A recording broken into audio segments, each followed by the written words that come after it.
आप देख रहे हैं CIA, मैं SK भास्कर। दोस्तों आज हम लोग BPSC 70वीं एग्जामिनेशन का सॉल्व करेंगे क्वेश्चन।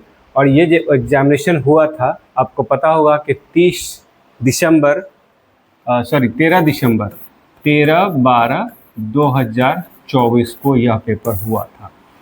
13/12/2024 को जो हुआ था वो 70वीं एग्जामिनेशन हुआ था, BPSC प्री एग्जामिनेशन। ठीक है, बहुत ही इसमें जो क्वेश्चंस पूछे गए थे, हालांकि कट ऑफ जो है ये 90 के आसपास था जनरल का, यूआर का आप कह सकते हैं, और 85 के आसपास जो है वो BC का था। OBC नहीं कह सकते हैं, BC। ठीक है, 84.75 मान के चलिए, इतने का था, 85 ही मान के चलिए, ज़्यादा राउंड फिगर में ठीक रहेगा। तो ये सब जो है कट ऑफ जो है और साल के मुकाबले थोड़ा कम गया था। क्यों गया था? क्योंकि पोस्ट की संख्या इसमें बहुत ज़्यादा थी। तो पोस्ट की संख्या ज़्यादा होने से कैंडिडेट ज़्यादा होंगे तो कट ऑफ डेफिनेटली कम ही होंगे। लेकिन जो 70वीं एग्जामिनेशन BPSC का हुआ था उसमें लगभग 7 क्वेश्चन ही पूछे गए थे, 10 क्वेश्चन नहीं पूछे गए थे, लेकिन क्वेश्चन का स्टैंडर्ड ठीक ठाक था। क्वेश्चन पर हम लोग डिस्कस करते हैं कि क्वेश्चन क्या था, कितना आसान क्वेश्चन था, किस तरह से ये सॉल्व करना था। यहाँ देखिए ये क्वेश्चन दिया गया है, यहाँ पर ये क्वेश्चन दिया गया है। अब लिख रहा है कि भाग का मतलब प्लस हो, माइनस का मतलब भाग हो, गुना का मतलब माइनस हो मतलब घटाव हो, और प्लस का मतलब गुना हो। तो जो दिया गया है उसका मान क्या है, ये क्वेश्चन पूछ रहे हैं। तो सबसे पहले यहाँ पर हम लिख देते हैं कि 36 है, गुना का मान क्या बोल रहा है। देखिए गुना का मतलब है माइनस, तो -4 लिख देंगे। ब्रैकेट का काम पहले होता है। अच्छा, माइनस का काम बोला है कि ये भाग है, ये 8 से, और जो मल्टीप्लाई है बोला है मल्टीप्लाई का काम है माइनस, तो -4 ऊपर हो गया, डिवाइडेड बाई नीचे है 4, प्लस का काम का मतलब बोला है मल्टीप्लाई 8, मल्टीप्लाई का मतलब है -2, और प्लस का मतलब है कहाँ गया ये, प्लस का मतलब है मल्टीप्लाई 16, और डिवाइड का काम है यहाँ पर +1। ठीक है, तो ये वैल्यू है। अब इसको सॉल्व कीजिए, आपका आंसर आ गया। अब देखिए 4 से इसको अगर माइनस करेंगे तो 36 में से 4 माइनस हुआ तो 32, क्योंकि ब्रैकेट का काम पहले होता है। फिर उसके बाद है डिवाइडेड बाई 8 -4। एक चीज़ यहाँ दिखने से पता चल रहा है, नीचे चाहे कुछ भी कैलकुलेशन हो उससे हमें मतलब नहीं है फिलहाल। यहाँ से आपको पता चल जा रहा है कि 8 चौका 32, पहले डिवाइड का काम करेंगे, और 4 - 4 फाइनली 0, मतलब न्यूमरेटर यानी ऊपर वाला ही 0 आ गया। नीचे चाहे कुछ भी आ जाए उससे क्या फ़र्क पड़ता है, अगर 0 में किसी भी नंबर से आप डिवाइड करेंगे तो 0 ही आएगा। इस तरह से आप देख सकते हैं कि ऑप्शन ए हमारा राइट आंसर है। नीचे का कैलकुलेशन करने का कोई ज़रूरत ही नहीं, टाइम बर्बाद नहीं करना है, ऊपर ही देखते हुए पता चल रहा है कि ये 0 आ रहा है। ठीक है, बहुत आसान क्वेश्चन था, इसको बनाना टेंशन वाला बात नहीं था। उस हिसाब से देखा जाए तो कट ऑफ वाकई में थोड़ा सा कम गया। इसमें था निम्नलिखित आकृति PQRS में कितने त्रिभुज है। त्रिभुज जहां पर काउंट करने वाली बात आ जाए ना, तो एक चीज याद रखिएगा, जब ऐसा फिगर हो तो इसमें 3 होता है ट्रायंगल। कौन कौन सा? एक ट्रायंगल ये हुआ, एक ट्रायंगल ये हुआ, 2 ट्रायंगल हो गया। तीसरा ट्रायंगल कौन सा होगा? जो बड़ा वाला है। तो ऐसा फिगर जहां कहीं भी देख लीजिए तो आप देख लीजिए, इसको काउंट करके 3 ट्रायंगल तो आप जरूर काउंट कर लीजिए। तो यहाँ पर जो है वो ऐसे बन रहा है। ठीक है, तो इसका मतलब 1 2 और ये बड़ा वाला, तो कुल मिला के कितने ट्रायंगल बन गए यहाँ पर? 3। सेम यहाँ पर देख लीजिए ऐसे, और बीच में ये है, तो इसके जैसा 3 ट्रायंगल है, तो यहाँ भी कितने ट्रायंगल बन जाएंगे? यहाँ भी बन जाएंगे 3 ट्रायंगल। उसके बाद अगर आप देख सकते हैं कि यहाँ से ऐसे करके ये भी एक ट्रायंगल बन रहा है, तो इधर भी कितने ट्रायंगल बन जाएंगे? 3। तो फिलहाल 3 + 3 + 3 यानी टोटल अभी फिलहाल 9 हो रहा है। ठीक है, उसके बाद जो और ट्रायंगल हो सकते हैं, क्या क्या ट्रायंगल हो सकते हैं? तो देखिए यहाँ पर जो है हम लोगों ने इस ट्रायंगल को नहीं काउंट किया है। एक ट्रायंगल ये हो गया, दूसरा ट्रायंगल ये हो गया, और उसके बाद तीसरा ट्रायंगल यहाँ से लेकर के यहाँ तक हो गया, तो 3 ट्रायंगल और हो गए। उसके बाद और ट्रायंगल जो भी है वो काउंट हो चुके हैं, रिपीट हो जाएगा, इसलिए आप छोड़ देते हैं। तो 9 + 3 कुल मिला के आपके पास यहाँ पर 12 ट्रायंगल है। 12 मतलब option C is the right answer. Option C यहाँ पर आपका राइट आ जाता है। ठीक है, कुल मिला के यहाँ 12 ट्रायंगल हैं। यहाँ पर लिख रहा है कि निम्नलिखित प्रश्न चिन्ह क्वेश्चन मार्क के स्थान पर क्या आएगा। ठीक है, अब यहाँ एक चीज़ देखिए कि ये 36 है, परफेक्ट स्क्वायर है, 16 जो है वो भी परफेक्ट स्क्वायर है, 64 जो है वो भी परफेक्ट स्क्वायर है ये 6 का स्क्वायर है, ये 4 का स्क्वायर है, ये 8 का स्क्वायर है। ठीक है, पैटर्न नहीं बना लेकिन परफेक्ट स्क्वायर है। लेकिन एक चीज़ पैटर्न समझ में आ रहा है, 16 और 10 का डिफरेंस कितना है 6, 15 और 21 का डिफरेंस कितना है 6, मतलब जो दोनों मतलब साइड में है उसका डिफरेंस 6 है। उसी तरह 13 और 10 का डिफरेंस कितना है 3, 7 और 10 का डिफरेंस कितना है 3, दोनों का डिफरेंस यहाँ सेम है। तो यहाँ दोनों में 6 का डिफरेंस, यहाँ 3 का डिफरेंस है, तो यहाँ भी डिफरेंस सेम ही होना चाहिए।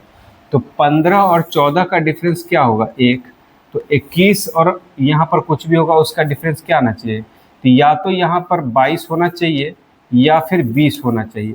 तो क्या 20 है, 20 भी हो सकता है, लेकिन यहाँ पर क्या हम ध्यान रखेंगे कि 20 इसलिए नहीं होगा, ठीक है, क्योंकि यहाँ पर क्या है कि 15, आप देख सकते हैं कि 10 + 6 15 + 21।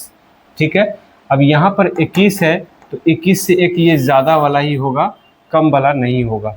आ रहा समझ में, तो इसलिए 22 होगा। 20 को हम इग्नोर करेंगे क्योंकि यहाँ नीचे से ऊपर की तरफ ये ऑलरेडी जा रहा है, यहाँ ऊपर से नीचे की तरफ जा रहा था तो यहाँ कम था, देख रहे थे, और यहाँ देखिए नीचे से ऊपर की तरफ जा रहा है तो यहाँ भी ऊपर से तरफ जा रहा है। ठीक है, तो इसका मतलब ये भी ऊपर की तरफ जाएगा, इसका मतलब ये 22 ही होगा, 20 नहीं हो सकता है। तो ऑप्शन सेकंड हमारा राइट आंसर होगा। 20 तो बिल्कुल नहीं होगा, क्योंकि वो पैटर्न भी देखना है हमें कि नीचे से ऊपर की तरफ, यहाँ भी नीचे से ऊपर की तरफ, तो नीचे से ऊपर की तरफ, तो यहाँ भी नीचे से ऊपर की तरफ, यानी 22। यहाँ है ऊपर से नीचे की तरफ और यहाँ है ऊपर से नीचे की तरफ। अरे समझ में, तो ये भी ध्यान रखना है। तो यहाँ ऊपर से नीचे की तरफ नहीं जाएगा, ऊपर नीचे से ऊपर की तरफ ही जाएगा, मतलब 20 नहीं होगा 22 ही होगा। ठीक है, 20 को कट करना है, बेसिक यही कॉन्सेप्ट था यहाँ पर। परफेक्ट स्क्वायर से कोई मतलब नहीं था यहाँ पर। आ रहा समझ में, आपको मेन डिसाइड करना था 20 होगा कि 22 होगा। तो आप समझ लग गए होंगे कि यहाँ ऊपर और नीचे के मामले में यहाँ पर कैसे ट्रिक लगाना है, तो उस हिसाब से 22 हमारा राइट आंसर हो गया। क्लियर, चलिए नेक्स्ट क्वेश्चन दे देखिए, डायरेक्शन से रिलेटेड क्वेश्चन है। जब कभी भी डायरेक्शन से रिलेटेड क्वेश्चन दे दे तो ऊपर नॉर्थ, नीचे साउथ, यहाँ पर ईस्ट और यहाँ वेस्ट जरूर आप लिख लें। अब क्वेश्चन बनाएंगे। लिख रहा है गौरव उत्तर की ओर 20 मीटर चलता है, तो ठीक है, यहाँ पर उत्तर की ओर 20 मीटर चलता है, यहाँ से चला, ये इसका प्रारंभिक है, यहाँ पर जो है ये प्रारंभिक बिंदु है, प्रारंभिक बिंदु है। ठीक है, और फिर बाईं ओर मुड़ता है, तो जो आदमी ऐसे जा रहा है तो उसका बाईं ओर इधर होगा, तो बाईं ओर मुड़ता है और 40 मीटर चलता है, तो 40 मीटर मान लीजिए ऐसे चल दिया, ऐसे चला 40 मीटर, ये 20 मीटर है। फिर वह बाईं ओर मुड़ता है और 20 मीटर चलता है, यहाँ जा रहा था उसका बाईं ओर नीचे की तरफ होगा, उसका बाईं ओर कहाँ आएगा, नीचे की तरफ आएगा ऐसे, और ये भी 20 मीटर चलता है। फिर उसके बाद दाई मुड़ता है, तो जो लोग नीचे की तरफ है उसका दाई इस टाइप में होगा, तो इसका मतलब इस साइड में होगा, और फिर बोलता है 20 मीटर चलता है, ऐसे 20 मीटर चलता है, अपनी मूल स्थिति से कितनी दूरी पर है, तो यहाँ पर जो है अंतिम बिंदु हो जाएगा, यहाँ जो है वो क्या है, अंतिम बिंदु। समझने के लिए मैं लिख दे रहा हूँ यहाँ प्रारंभिक बिंदु। तो आप देख सकते हैं कि यहाँ से लेकर के यहाँ तक अगर ऊपर 40 है तो नीचे भी 40 मीटर होगा, और यहाँ जो है ये 20 मीटर होगा, तो यहाँ से लेकर के यहाँ तक टोटल डिस्टेंस क्या होगा, 40 + 20, 40 + 20, यानी कुल मिला के यह 60 मीटर के डिस्टेंस पर है प्रारंभिक बिंदु के हिसाब से। तो ऑप्शन डी में है 60 मीटर, मतलब ऑप्शन डी राइट आंसर हो जाएगा। अगर समझ में, बहुत आसान क्वेश्चन था डायरेक्शन का, कुछ भी इसमें टफ नहीं था, आसान से आप खुद से भी प्रैक्टिस करेंगे तो आसानी से सॉल्व कर पाएंगे। अब यहाँ पर एक क्वेश्चन ये है कि 1 फरवरी, यदि 1 फरवरी 1996 को बुधवार है तो 3 मार्च 1996 को कौन सा दिन है। ये भी बहुत आसान क्वेश्चन है, ठीक है, क्योंकि यहाँ 1996 जो है ये 4 से डिविजिबल है, मतलब यह जो है अधिवर्ष है, या इसको हम लोग लीप ईयर के रूप में मानेंगे कि यह लीप ईयर है। तो इसमें जो है फरवरी में टोटल 29 दिन होंगे, तो 1 फरवरी है तो 1 फरवरी + 28 दिन हो जाएगा, तो यह 29 तारीख, यानी कि 1 तारीख को अगर बुधवार था तो 28 दिन जो कि 7 से पूरी तरह डिविजिबल है, इसका मतलब 29 तारीख को भी बुधवार ही होगा। क्योंकि 7 से इसलिए क्योंकि 7 दिन का एक सप्ताह होता है। तो क्वेश्चन पूछ रहा है कि 3 मार्च को क्या होगा, तो अगला दिन 1 तारीख, फिर 2 तारीख, फिर 3 तारीख, तो 3 ये मार्च में आ जाएगा। तो 3 मार्च को कौन सा दिन था, मैं एक छोटे छोटे टाइप से मैं बता रहा हूँ ताकि आप समझे इस चीज़ को। क्वेश्चन बनाना बड़ी बात नहीं है, वो तो आसान ही था, लेकिन आप समझिए कि इस क्वेश्चन को कैसे सॉल्व करना था जल्दबाजी में, कि कम समय में इसको अच्छे से सोच सके, तभी तो कट ऑफ जो है उसके आसपास में जाएंगे। तो अब देखिए ये बुधवार था, तो 29 तारीख बुधवार है, तो इसका मतलब ये गुरुवार हो जाएगा, और उसके बाद ये क्या हो जाएगा, शुक्रवार हो जाएगा, और 3 तारीख क्या हो जाएगा, शनिवार हो जाएगा। आ रहा समझ में, 3 दिन उसमें जो है वो ऐड हो जाएगा। तो ऑप्शन डी यहाँ पर है शनिवार, ऑप्शन डी हमारा राइट आंसर हो जाएगा। आ रहा समझ में, क्लियर क्वेश्चन है ये, बहुत ही आसान है। अब जैसे यहाँ है एक निश्चित कोड भाषा में कंप्यूटर को ऐसे लिखा जाता है, तो उसी कोड भाषा में मेडिसिन को कैसे लिखा जाएगा। तो आप यहाँ पर देख सकते हैं कि C को R लिखा गया है और R को C लिखा गया है, ठीक है। तो इसका मतलब है कि M को E लिखा जाएगा और E को M लिखा जाएगा, उल्टा। तो पहला E और लास्ट में M होना जरूरी है। तो पहला E, तो इसमें पहला M है, यहाँ भी पहला M है, तो ये तो गलत ही होगा। अब पहला E सही है और लास्ट में M, ये भी सही है। 2 ऑप्शन यहाँ पर राइट है। फिर आप देखेंगे कि E सेम है, O सेम है, J सेम है, D सेम है, M भी सेम है। फर्क यहाँ पर ये पड़ रहा है। अब देखिए यहाँ पर जो 5वां वर्ड है, 5वां लेटर है, इसमें हम सोचते हैं कि चौथा लेटर यहाँ P है, तो P जो है चौथा लेटर, उसका जो अगला 5वां लेटर जो है वो उससे 1 ज़्यादा है, प्लस P है तो उससे 5वां लेटर जो है वो उससे 1 ज़्यादा है, तो उसका चौथा लेटर MEDIE है, तो I के बाद J होगा, 5वां लेटर जो होगा वो J होना चाहिए जो इसमें आएगा। तो 5वां लेटर जो है वहाँ यहाँ पर J है, 1 प्लस करके है। आ रहा समझ में, जैसे यहाँ प्लस है तो प्लस करके J आना चाहिए। तो यहाँ पर J है जबकि ये E है, तो ये नहीं होगा। इसका मतलब ऑप्शन डी हमारा राइट आंसर हो जाएगा। अरे समझ में, हर किसी को मिलाने का जरूरत नहीं है, कहीं पर कुछ ऐसा पैटर्न देख लीजिए कि क्या पैटर्न फॉलो कर रहा है, और उस पैटर्न के अकॉर्डिंग आप क्वेश्चन का आंसर निकाल लीजिए, ठीक है। तो आराम से ये बनेगा। चलते हैं नेक्स्ट क्वेश्चन पर। यहाँ लिख रहा है कि एक अनुक्रम है 14, 10, 6, 2 का 14वां पद क्या है। देखिए ये अर्थमेटिक प्रोग्रेशन क्या है। अर्थमेटिक प्रोग्रेशन में फॉर्मूला होता है AN = A + n-1 × D, जहाँ पर D जो है इसको CD बोला जाता है, कॉमन डिफरेंस, सार्व अंतर। तो यहाँ पर जो 14वां अंक बोल रहा है, 14वां पद क्या है, तो n = 14, A का मतलब हुआ प्रथम पद यानी 14 है। उसके बाद जो D है वो किसी भी पद में से पहले वाला पद माइनस कर लीजिए, तो 10 में से 14 माइनस हो गया तो -4। यहाँ जो D है वो माइनस के सेंस में है। तो अगर हम यहाँ पर निकालेंगे तो A की वैल्यू क्या रखेंगे, A की वैल्यू रखेंगे यहाँ 14, 14 और प्लस n-1, तो 14 में से 1 माइनस करेंगे, क्योंकि यहाँ n की वैल्यू यहाँ पर 14 है वो भी पता है, और जो D की वैल्यू है -4 है, ठीक है। सब चीज़ तो मिल गया हमारे पास।